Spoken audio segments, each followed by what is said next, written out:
Hola, ¿qué tal? Buenas tardes. Vamos a hablar un poco del contexto internacional previo a lo que es el gobierno de Perón, ¿sí? Que está compuesto dentro del periodo de 1943 a 1955. Bueno, en lo que es respecta a acontecimientos internacionales, llega el peronismo con un contexto internacional que venía de repercusiones de la Primera Guerra Mundial, repercusiones de la crisis del 30, ¿no? Del Jueves Negro, por esta crisis, digamos, que se da en Estados Unidos, que repercute en las principales potencias del mundo. Declinación de cierto protagonismo y liderazgo que tenía industrial Gran Bretaña, del pacto Roca-Runciman que había otorgado privilegios a Inglaterra por una cuota de compra de productos agrícolas, ¿no? A la Argentina, un debilitamiento del modelo agroexportador que por causas, digamos, de esta crisis y después también por causas de lo que viene después, que es la Segunda Guerra Mundial, se ve totalmente debilitado al caer la demanda porque estos países que eran compradores se encuentran afectados por la Segunda Guerra Mundial. Se desarrolla una pseudo implementación del ISI, ¿sí? Que es el sistema industrial, digamos, por sustitución de importaciones. Y bueno, 1939 a 1945 se desata la Segunda Guerra Mundial, lo que termina después acá en Argentina. Obviamente Argentina no fue afectada directamente, no fue partícipe de la guerra, pero sí fue indirectamente afectada en su economía. Esto repercute en la política, en la economía y se desencadena el golpe militar del 30, lo que trae ahí una serie de presidencias, lo que termina, digamos, por postular en elecciones a Perón. ¿Sí? Perón, digamos que es una persona de formación militar, ¿sí? Perteneció a un grupo de oficiales, el grupo de Oficiales Unidos, con cierta influencia, digamos, por su paso por Italia como embajador. Cierta influencia lo tildan de fascista. Puede ser que tenga alguna influencia, no me cabe a mí decirlo ahora. Bueno, que se jacta de ser un gran conductor que impulsó políticas bajo tres pilares, digamos, de soberanía política, independencia económica y justicia social, lo que, bueno, a intereses internacionales trajo confrontaciones con el embajador de Estados Unidos acá en Argentina, el que lo apodaban el Búfalo Braden, ¿sí? Que fue, digamos, una de las repercusiones importantes que le dio relevancia a la candidatura de Juan Domingo Perón en el 46. Bueno, a partir del año 46 hasta el 48 inclusive se dan una serie de crecimientos marcados en el producto y en el PBI, ¿no? Y con una posterior caída de este crecimiento entre 1948 y 1952, que se da también paralelamente con la creación, digamos, o con el afianzamiento o el reafirmamiento del FMI, ¿sí? La creación de la ONU y una serie de acuerdos que desarrollaron ahí los países que estaban afectados por la guerra junto con Estados Unidos, ¿sí? Bueno, volviendo al gobierno peronista, las políticas fiscales y financieras fueron, digamos, los pilares, ¿no? Que ayudaron a que el gobierno y su política se lleven a cabo. Por ejemplo, las reservas de oro y divisas tras el auge del modelo exportador por las consecuencias de la guerra favorecieron el plan de Perón o a financiar lo que era el plan de Perón. Se financian obras para la educación, la salud, la vivienda.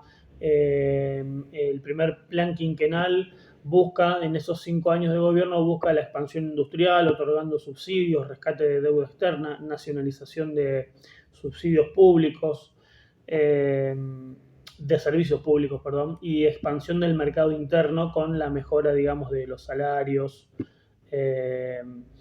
las condiciones de trabajo, otorgándole derechos a los trabajadores, mejorando el salario mínimo, vacaciones pagas, bueno, mejoras salariales en general y lo que terminaba repercutiendo en el consumo interno.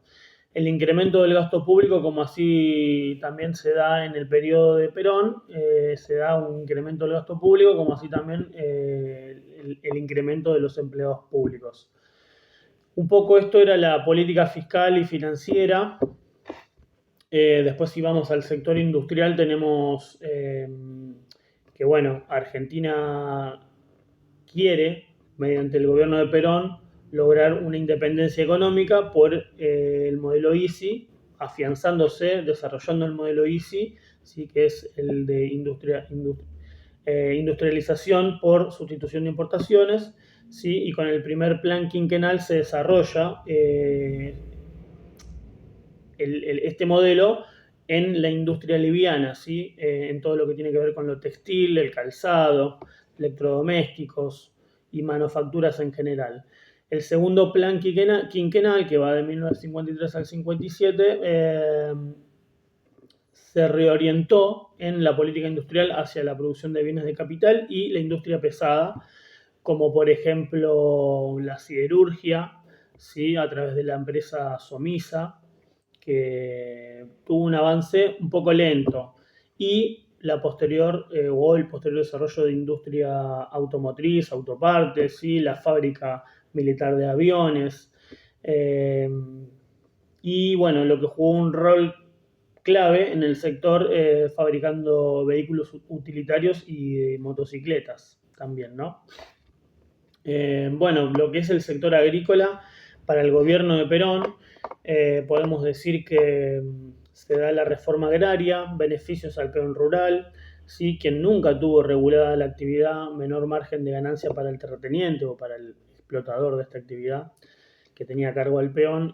Bueno, el sector agropecuario pasó a un segundo lugar, pasó a un segundo plano y a ser un motor para financiar el desarrollo industrial y redistribuir la riqueza hacia el sector trabajador, ¿no? Una distribución de la riqueza un poco más equitativa. Bueno, se crea el IAPI en 1946, que es, digamos, el encargado del comercio exterior, ¿no? De monopolizar los productos agrícolas y ganaderos acá y venderlos en el mercado internacional, ¿sí? ¿Para qué? Para sacar una ganancia de este intercambio y así financiar en las distintas áreas que tenía pensado desarrollar el gobierno de Perón.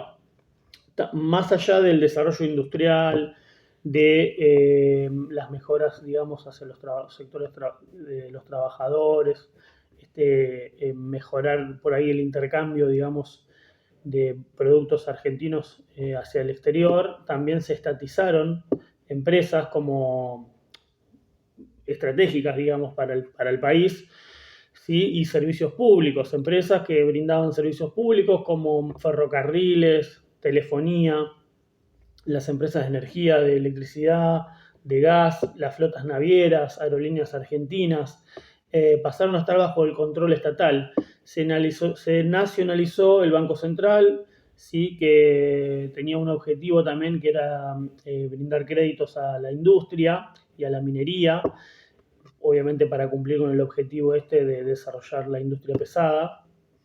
Que bueno, que originalmente cuando se creó sabemos que era de capital mixto estatal, privado y extranjero. Por otro lado, si vamos a la parte internacional, fuera de lo que es el gobierno de Perón o fuera de lo que es la Argentina, bueno, en el mundo, en Estados Unidos, en Europa, se estaban desarrollando distintos acuerdos, distintas actividades, ¿sí? Paralelamente, con los orígenes del gobierno de Perón, se había brindado el acuerdo de Bretton Woods, ¿sí? Que básicamente le da origen al Fondo Monetario y al BIRF, ¿sí? Esto lo que genera es, bueno, un apoyo, brindar una ayuda, un apoyo económico a los países, digamos, que formaban parte de este acuerdo. 1945 Estados Unidos y Rusia surgen como potencias mundiales, ¿sí? Tras la guerra, tras el final de la Segunda Guerra Mundial, porque bueno, su poder militar, su capacidad productiva y su capacidad tecnológica lo imponían de esa manera.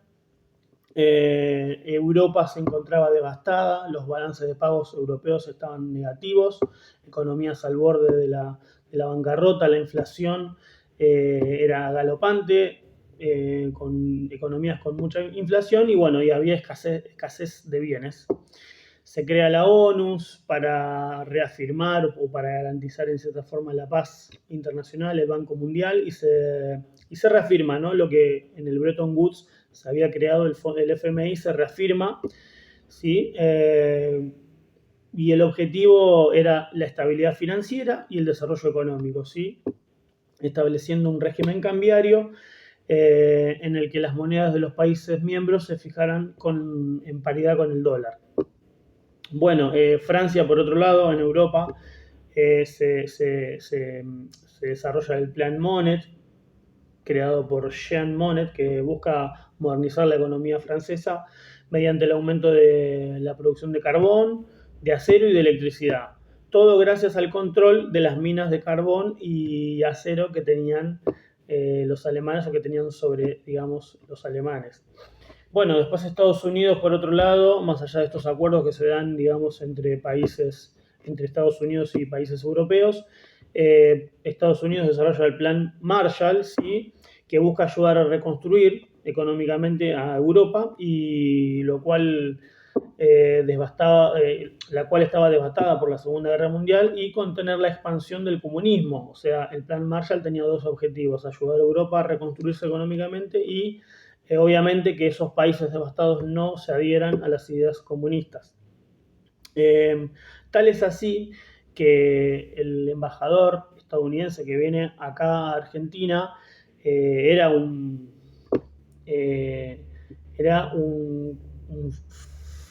fielmente contrario a las ideas de Perón, las ideas peronistas, y bueno, hasta lo llegó a acusar de que era nazi o que las ideas del peronismo estaban muy emparentadas con el nazismo y con el fascismo. Eso a nivel internacional dentro de lo que es el gobierno, ¿no? del periodo del gobierno peronista.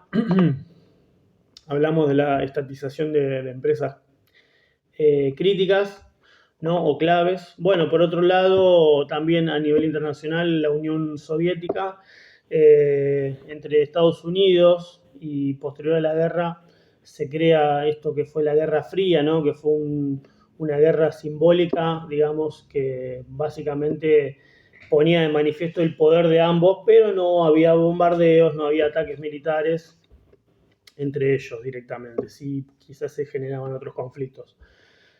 Bueno, lo que generó también esta carrera espacial, el desarrollo militar, tecnológico, los misiles balísticos intercontinentales, y bueno, y sus diferencias políticas, lo que, bueno, Estados Unidos, por un lado, buscaba que el comunismo no se expanda, ¿sí? Todo este contexto internacional y las situaciones nacionales, digamos, en Argentina dieron a que el segundo gobierno de Perón, el cual se da a partir de 1953, se empieza a debilitar un poco porque empieza a haber un arrastre de crisis económica, ¿sí? Que se da un poco por la emisión monetaria que había generado el peronismo, por los objetivos que se habían impuesto los países europeos para reorganizarse entre ellos. Y la guerra de Corea afectó en cierta forma un poco la estabilidad que había alcanzado en el primer gobierno Perón. Sí, bueno, esto genera un impacto en la devaluación del peso, con fuertes restricciones en los gastos, lo que lleva a una caída del consumo y de los salarios. Sí, ya para lo que es el segundo plan quinquenal de Perón, que busca consolidar la industria nacional, la industria pesada, la industria fuerte, no se da así de esta manera. Sí se fabrican cosas, pero sufre una crisis, digamos, con respecto a la energía, entonces tiene que generar concesiones a industrias o a empresas extranjeras como Standard Oil para que haga exploración, digamos, para lo que es la extracción de petróleo acá en nuestro territorio. Y bueno, esto trajo malestar en sectores de la oposición, sumado a que había una inestabilidad, digamos, con respecto a la masa laboral, ¿no? Con respecto a los sindicatos, a algunos sectores sociales, algunos partidos, digamos, de izquierda, y problemas que tuvo, digamos, el gobierno peronista en cierta forma, con la iglesia, repercutieron en que haya tanta inestabilidad social como económica, a que los sectores opositores realizaran o desarrollaran un golpe de Estado que terminara solicitándole o pidiéndole la renuncia, la destitución a Perón. Y bueno, es así como empieza el fin del peronismo por esta revolución libertadora que se da de la mano de un golpe de Estado. Y hasta acá algo de lo que fue el gobierno peronista. Chao, hasta luego.